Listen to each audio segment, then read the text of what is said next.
Периодически у меня на трансляциях, кстати, приходите, стримлю по понедельникам, мы балуемся тем, что вспоминаем те времена, когда, как известно, трава была зеленее. И периодически нет-нет, да и всплывает упоминание одной весьма примечательной MMORPG, которая некогда снискала ощутимую популярность, в том числе и в наших широтах. Речь, как несложно догадаться, идет про MMORPG Dragon Nest, но самое удивительное в этом всем то, что уже достаточно продолжительный промежуток времени этот проект вполне себе доступен для наших игроков стараниями группы энтузиастов.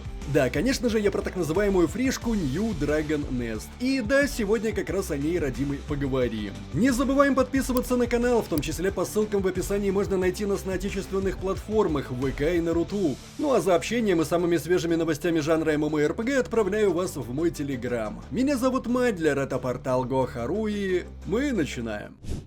Итак, Dragon Nest. Чуть было по привычке не сказал кроссплатформенная, профдеформация, знаете ли. Но нет, на этот раз речь идет о совершенно полноценной, условно-бесплатной MMORPG, разработанной корейской конторой Identity Games и выпущенной по всему миру в разные промежутки времени разными локализаторами. Если говорить конкретно про наши широты, то здесь за локализацию отвечала компания Mail.ru, и Dragon Nest стала доступна широким массам в феврале 2012 года. Что конкретно пошло не так, судить не берусь, ибо я там не играл и за проектом не следил, но факт остается фактом, на текущем этапе сервер закрыт.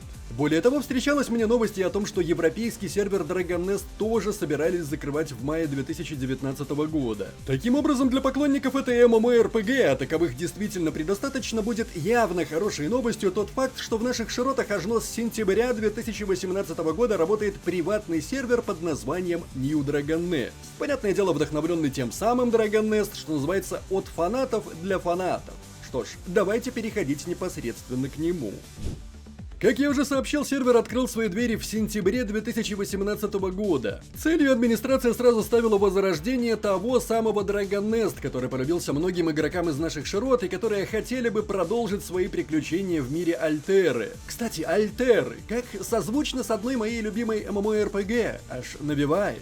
А знаете, чем еще созвучно Dragon Nest Terra? Уверен, что знаете, но все-таки скажу. Честный нон-таргет боевой системы. И это сразу плюс 100-500 в копилку моего интереса к игре. Помимо этого жирнейшего плюса, New Dragon Nest может похвастаться обилием красочных локаций, множеством интересных игровых механик, доступных для прохождения как в одиночку, так и группой. Разумеется, уровни сложности тоже присутствуют. Множеством данжей и самыми разными боссами с уникальными механиками. Ах, ну да, еще рейдами на высших монстров в виде драконов. Наверняка вас заинтересует PvP аспект игры, потому что, ну вы понимаете, нон-таргет провоцирует понажимать на кнопочки. И это тоже вполне возможно, потому что PvP в игре есть, причем к нон-таргету добавляется еще и наличие какого-то запредельного количества классов, 18 штук, с десятками уникальных навыков, особыми эффектами и вот этим вот всем. PvP не open world, оно аренного типа, причем там даже когда-то проводилось чего-то киберспортивное, но достаточно фановое, нужно отметить. Также можно выделить огромный выбор аксессуаров для кастомизации внешности персонажа и различные игровые системы. Так, в игре постоянно проходят какие-то ивенты, есть возможность проведения свадеб, присутствует возможность улучшения и усиления снаряжения, ездовых питомцев, рыбалка, опять же, выращивание различных растений, кулинария, горячие источники, и это я еще не все перечислил. Но уже понятно, что занятий в New Dragon Nest великое множество, и каждый найдет что-нибудь непосредственно для себя. Впрочем, давайте вернемся к созданию персонажа, потому что, как я уже отметил, классов в игре по-настоящему много, 18 штук.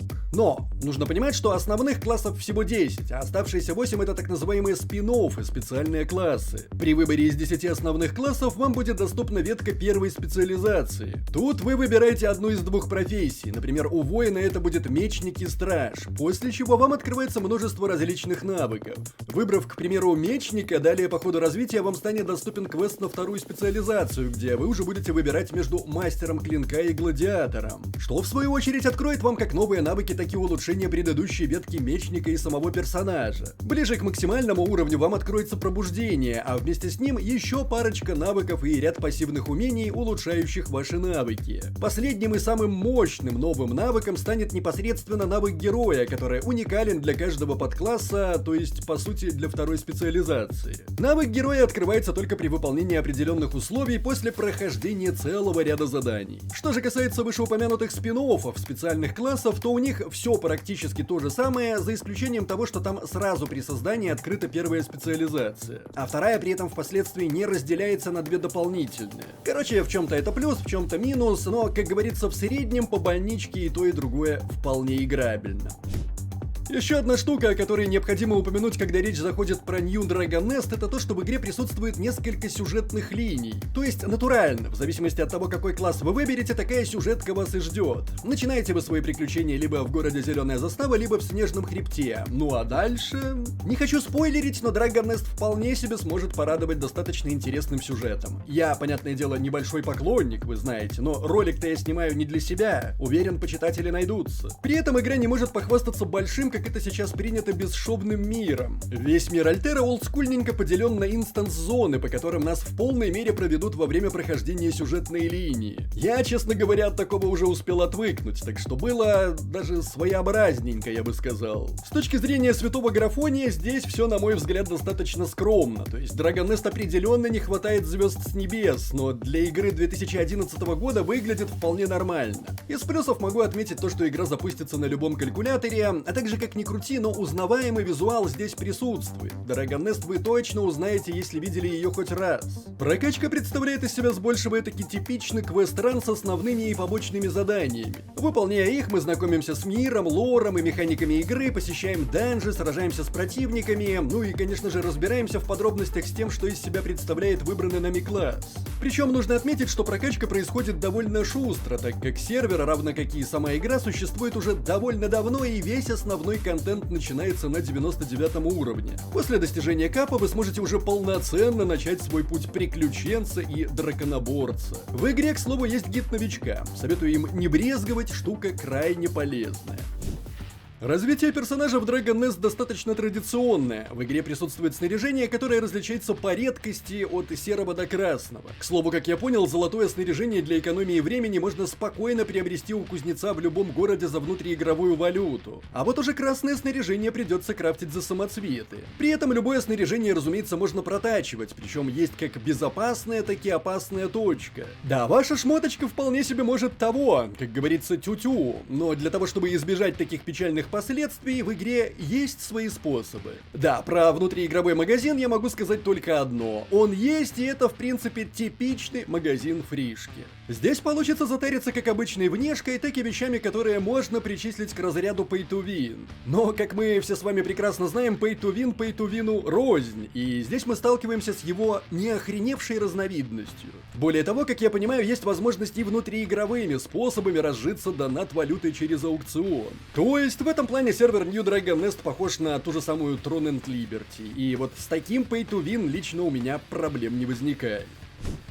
Что мы, как говорится, имеем в сухом остатке? Фанатский сервер старой и многими любимой MMORPG, которая для многих, как я сам успел убедиться, еще не растеряла былой привлекательности. Интересные классы, для любителей сюжетки много сюжета, для любителей PvP аренки, для любителей социалки свадьбы, ивенты и огородики с прочим мирняком. Для любителей данжей и рейдов, понятное дело, данжи и рейды. Ну а для любителей нон-таргета, к которым я причисляю и себя любимого, самый честный нон-таргет на рынке. Проект регулярно обновляется и развивается. Выпускаются контентные и глобальные обновления, которые привносят как ивенты, так и новые профессии персонажей, данжи, рейды на драконов, новые механики, кастомизации персонажей и много чего другого. Кроме того, с 1 августа в личном кабинете всем новым игрокам доступен большой стартовый набор, который позволит начать комфортную игру и даже заиметь красивый набор для кастомизации персонажа. Еженедельно доступны различные подарки, а для новичков также ежемесячно доступен большой набор, делающий игру еще интереснее. В общем, постарайтесь и для начинающих, и для продолжающих. Ну а если заинтересовались, ссылка на сервер New Dragon Nest будет в описании и закрепленном комментарии.